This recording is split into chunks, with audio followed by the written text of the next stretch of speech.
दोस्तों, मैं हूं आपका दोस्त सैयद और star real estate and builders के इस चैनल पर आपका स्वागत है। आज हम बात करेंगे कि संपत्ति को किन 3 तरीकों से हस्तांतरण किया जा सकता है, ट्रांसफ़र किया जा सकता है या उनको किस तरह से हम बेच सकते हैं, किस तरह से हम अपनी प्रॉपर्टी को सेल कर सकते हैं। तो आज के वीडियो में हम प्रॉपर्टी हस्तांतरण करने के 3 कानूनी तरीकों के बारे में जानेंगे और कौन सा तरीका किस वक्त इस्तेमाल करना ठीक रहता है उसके बारे में भी इस वीडियो में हम तफसील से जानकारी प्राप्त करेंगे। और आपके लिए कौन सा तरीका किस परिस्थिति में सूटेबल रहेगा और उसके क्या क्या फ़ायदे रहेंगे वो भी हम इस वीडियो में आगे देखेंगे। तो दोस्तों, वीडियो में आगे बढ़ने से पहले मेरा आपसे निवेदन है कि हमारे इस चैनल जो कि 22 वर्षों से रियल एस्टेट फील्ड में काम कर रहा है, star real estate and builders, इस चैनल को अभी सब्सक्राइब कर दीजिए, बेल आइकन दबा दीजिए ताकि आपको इसी तरह के वीडियो और भी देखने को मिलते रहें और साथ ही साथ इस वीडियो को लाइक भी जरूर कर दीजिए। तो चलिए वीडियो को आगे बढ़ाते हैं। तो दोस्तों, प्रॉपर्टी को हस्तांतरण करने के जो 3 कानूनी तरीके हैं उसमें सबसे पहला तरीका आता है सेल डीड, उसके बाद गिफ्ट डीड और उसके बाद हकतरनामा। ये 3 तरीकों से आप प्रॉपर्टी को हस्तांतरण कर सकते हैं। तो दोस्तों, इस वीडियो में हम आगे इन तीनों तरीकों के बारे में जानकारी प्राप्त करेंगे और किस तरीके को किस वक्त हमको प्रयोग में करना चाहिए या किस तरीके से हमको प्रॉपर्टी को हस्तांतरित किस वक्त करना चाहिए, इस वीडियो में आगे हम देखने वाले हैं। तीनों तरीकों के बारे में बारीकी से जानने के लिए सबसे पहले हम सेल डीड की बात करेंगे। और सेल डीड वो होती है जो हम किसी भी प्रॉपर्टी को बेचते टाइम बनवाते हैं।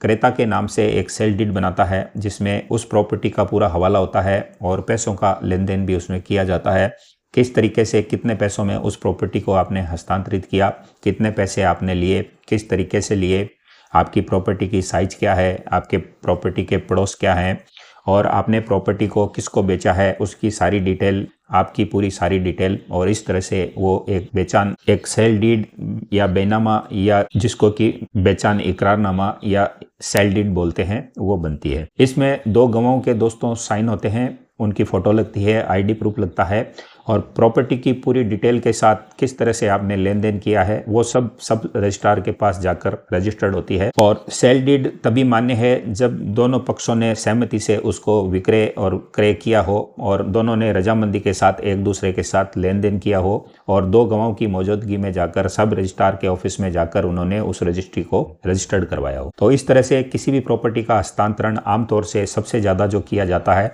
वो इसी माध्यम से किया जाता है। और अक्सर जितने भी प्रॉपर्टी से संबंधित लेन देन होते हैं वो विक्रय डीड, सेल डीड या बेचाननामा के थ्रू होते हैं और इसी को सेल डीड कहा जाता है। अब दोस्तों, इस बात पे आते हैं कि सेल डीड करने से फ़ायदे क्या होते हैं। तो सेल डीड से आपको ये एक पुख्ता सबूत मिल जाता है और गवर्नमेंट रिकॉर्ड में ये एक सबूत रहता है कि फलां व्यक्ति ने फलां व्यक्ति को प्रॉपर्टी को हस्तांतरित किया है, उसको सेल किया है, बेचा है और उसके बदले में पैसा प्राप्त किया है और ये सब कुछ उसने 2 गवाहों की मौजूदगी में किया है। और ये सभी लेन देन में पुख्ता सबूत इसलिए भी होता है कि संपत्ति को जब आपने विक्रय किया है और जिसने क्रय किया है तो उसकी सारी जानकारी पब्लिक डोमेन में दर्ज हो जाती है और फिर किसी के साथ किसी भी तरह की धोखाधड़ी होने के चांसेस बहुत कम रह जाते हैं। अब आपने कोई प्रॉपर्टी क्रय या विक्रय की है तो इसमें आपको शॉर्ट टर्म और लॉन्ग टर्म के जो बेनिफिट मिलते हैं या आपको जो टैक्स में हेल्प मिलती है, टैक्स बचाने में जो सहायता मिलती है, अगर इस तरीके से आप हस्तांतरित करते हैं तो ये बेनिफिट भी आपको आसानी से मिल जाते हैं। अब बात करते हैं दोस्तों दूसरे तरीके की, जो प्रॉपर्टी हस्तांतरित करने का प्रचलन में दूसरा अच्छा तरीका है और वो तरीका है गिफ्ट डीड।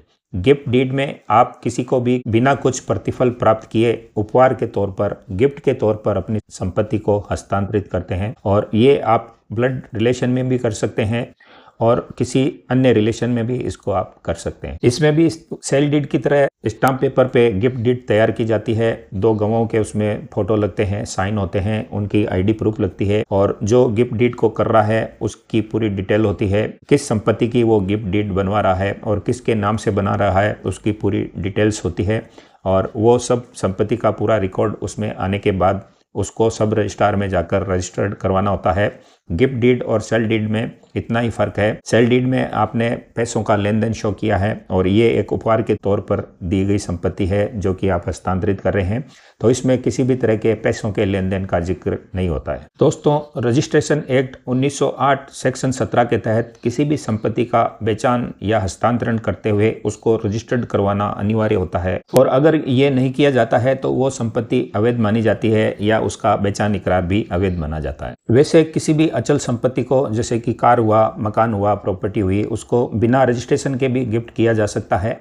लेकिन रजिस्ट्रेशन करवाने के बाद वो एक पुख्ता सबूत हो जाता है। और रजिस्ट्रेशन करवाने के बाद जिस व्यक्ति ने उस संपत्ति का रजिस्ट्रेशन करवाया है या फलां व्यक्ति के नाम उस संपत्ति को उसने ट्रांसफर करवा दिया है, तो उसके बाद वो व्यक्ति उस संपत्ति का मालिक नहीं रह जाता है और उस संपत्ति का असली मालिक वो हो जाता है जिसके नाम से वो हस्तांतरित किया गया हो। और इसमें ये तय होता है कि किसी भी संपत्ति की रजिस्ट्री होने के बाद या गिफ्ट डीड बनने के बाद उसका कैंसिलेशन नहीं हो सकता है और वो वापस से उस व्यक्ति के नाम हस्तांतरित नहीं हो सकती है। फिर उसकी एक अलग प्रक्रिया होती है और उसका असली मालिक वही होता है जिसके नाम से उसको ट्रांसफर करवा दिया गया हो। अब दोस्तों, गिफ्ट डीड का जो सबसे बड़ा फायदा है वो ये फायदा है कि ये ब्लड रिलेशन में की जाती है। रिश्तेदार जैसे भाई हुआ, बहन हुआ, बेटी हुई या और खून के जो नज़दीकी रिश्ते हुए, उनमें ये गिफ्ट डीड की जाती है और इसमें किसी भी तरह से पैसों का लेन देन नहीं किया जाता है, इसलिए किसी भी तरह के टैक्स का इसमें कोई लगने का चांसेस नहीं होते हैं और किसी भी तरह का कोई टैक्स आपको दे नहीं होता है। वैसे एक बार गिफ्ट डीड अगर कोई किसी के नाम कर दे तो फिर उसको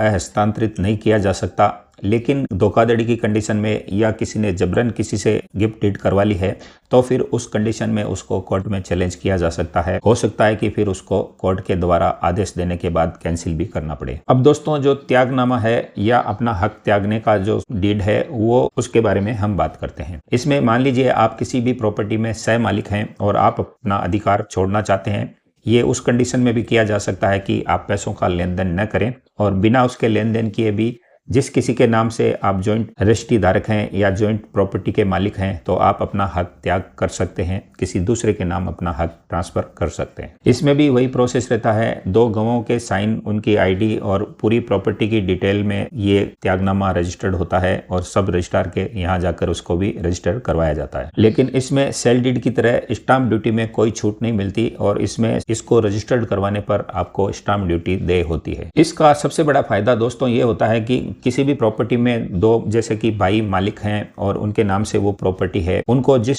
वसीयतनामे के द्वारा वो प्रॉपर्टी मिली है, यानी कि उनके पिताजी के द्वारा मिली है और उनका देहांत हो चुका है और अब एक भाई दूसरे भाई के नाम से उस प्रॉपर्टी का हस्तांतरण करना चाहता है, अपना हक को छोड़ना चाहता है, तो वो इसके द्वारा आसानी से कर सकता है और इसमें उसको स्टाम्प ड्यूटी पे होती है। इसको मैं एक उदाहरण से दोस्तों समझाना चाहूँगा। वो ये है कि जैसे किसी भी व्यक्ति के नाम से एक प्रॉपर्टी है, उसका किसी वजह से अकस्मात देहांत हो जाता है तो उसके बाद उसकी पत्नी वारिस में बचती है, उसका एक लड़का वारिस में बचता है और 2 या 3 उसकी बेटियां होती हैं। तो अब वो प्रॉपर्टी चूंकि जिसके नाम से जिसकी मृत्यु हो चुकी है तो उसके नाम से है, तो अब उस प्रॉपर्टी को सभी तो मिलकर बेच नहीं सकते। उसके जितने भी वारिस हैं वो सब मिलकर एक हक तर्कनामा बनाएंगे किसी एक व्यक्ति के नाम से। मान लीजिए उसकी पत्नी है और 4 बेटियां हैं और एक बेटा है, तो पत्नी और 4 बेटियां मिलकर अपने हक को अपने भाई और बेटे के नाम से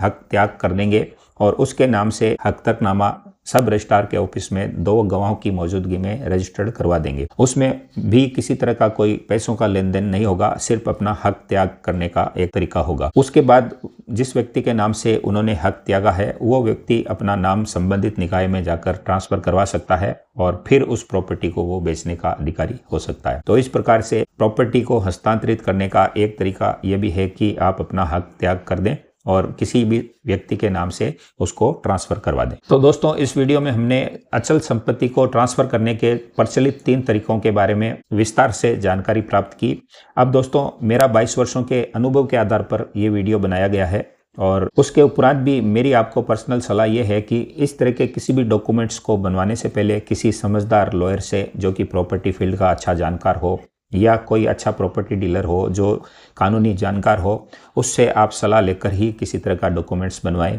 ताकि आपको कोई धोखा न हो या किसी प्रकार की गलती ना हो। तो उम्मीद करता हूं दोस्तों ये वीडियो आपको पसंद आई होगी। वीडियो पसंद आई तो इसको एक लाइक करके जरूर जाइए। हमारे channel star real estate and builders को सब्सक्राइब जरूर करें। बेल आइकन जरूर दबाएं दोस्तों। बेल आइकन दबाना ज़रूरी इसलिए है कि YouTube एक समंदर है, और इसमें अगर आपने किसी वीडियो को पसंद करने के बाद बेल आइकन नहीं दबाया, उसी तरह की वीडियो आपको वापस नज़र नहीं आएगी और इस समंदर में वो कहीं इधर उधर गुम जाएगी। तो हम आपसे जुड़े रहें, आपसे इसी तरह के वीडियो शेयर करते रहें, उसके लिए बेल आइकन जरूर दबाइए। तो फिर मिलते हैं नेक्स्ट वीडियो के साथ। तब तक के लिए नमस्कार, जय हिंद, जय भारत।